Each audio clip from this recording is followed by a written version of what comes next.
Ayan guys, nandito tayo sa beach resort ng La Prisa. Ayan napakagandang beach to. Tsaka maganda rin yung hotel nila.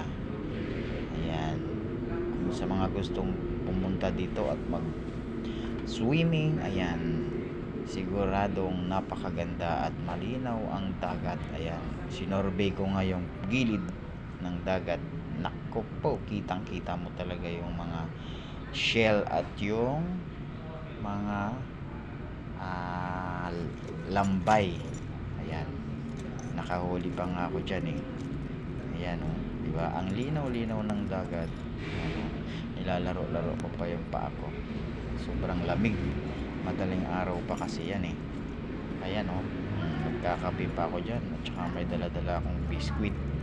Ayan, kasi napakalamig ng tubig. Ayan, sumikat na si Haring Araw. Maraming nagpapapicture dyan at nagbibideo. Ayan, may nakatabi ako kanina. Ayan. Diba? Nakikita na si Haring Araw. Ayan, diba? Babalik ako dyan kasi napakalayo na ng nilakad ko. Ayan. Babalik ako doon sa aking pinanggalingan kasi ang layo na ng aking nalakad. Ayan guys, medyo paumaga na. Ayan, pauwi na kami nito.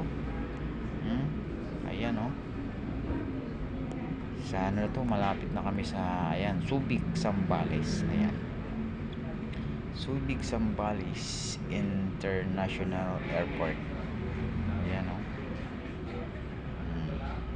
diba? Subic, Zambales. Ayan, napakahabang biyahe. Halos inikot na namin ang bundok ng Bataan. Ayan, diba?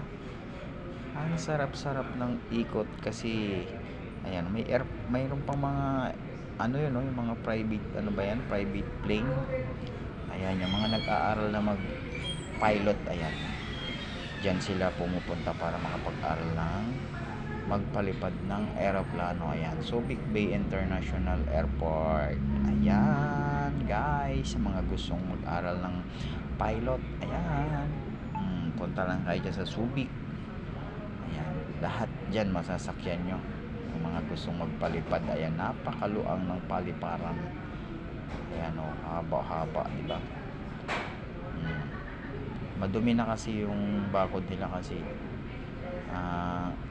siguro yung mga naglilinis nagsasawa na sa sobrang haba ng pero pag namatay na yung mga halaman na yun, ayan, mawawala rin yan na tabing dagat naman yan. Ayan yung beach resort peak logo nila. Ayan, nasa dagat na kami lahat.